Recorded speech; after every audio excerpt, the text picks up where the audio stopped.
Welcome back to Royal Updates. I encourage you to stay up to date with the latest news on the British royals in my channel. The nation will stop for the state funeral of the monarch on Monday, September 19th. The funeral, which begins at 11 a.m. 7 days. In celebratory scenes, the royal family is reunited, with Prince Harry and Prince William standing side by side. Here's a step-by-step breakdown of the day. The king will once again lead his family by marching behind the Queen's coffin as it moves, at 10. On Monday, from Westminster Hall to Westminster Abbey for the Queen's funeral. He will go with his sister, Princess Anne, Duke of York and Earl of Wessex, and behind the quartet will be the Queen's grandsons, Peter Phillips, Duke of Sussex, and the Prince of Wales. They are succeeded by the late monarch's son-in-law, Vice Admiral Sir Tim Lawrence, the Duke of Gloucester, the Queen's cousin, and his nephew, the Earl of Snowdon. The Queen's coffin is carried on a 123-year-old gun wagon pulled by 98 Royal Navy seamen during the procession in a tradition dating back to Queen Victoria's funeral. The procession is led by a variety of pipers and drummers from the Scottish and Irish regiments, the Gurkha Brigade and the Royal Air Force, including 200 musicians.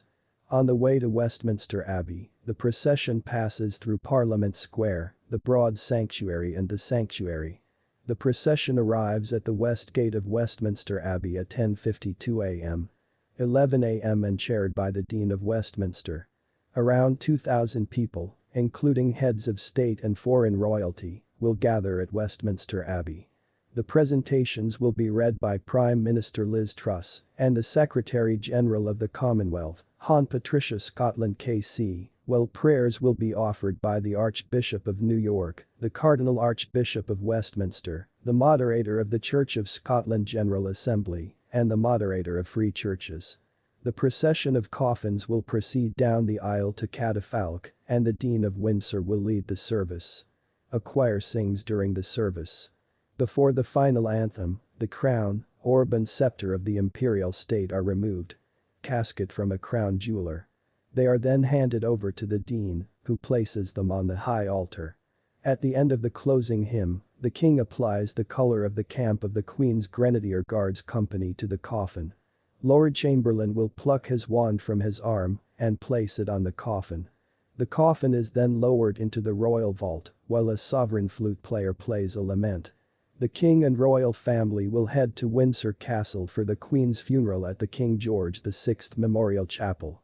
The funeral ends with a private burial at 7:30 p.m. at Windsor Castle. In a poignant final detail, the Queen will rest next to her loving husband, the Duke of Edinburgh, who died last year. His remains are currently in the royal vault, but he will be moved to the Queen's side. The King George VI Memorial Chapel is the final resting place of his father, King George VI, his mother, Queen Elizabeth, and his sister Princess Margaret. Thanks for watching to the end, and guys, don't forget to subscribe, like this video, share and leave your comment on the comment section below. Your comments matters. See you next time. Stay blessed.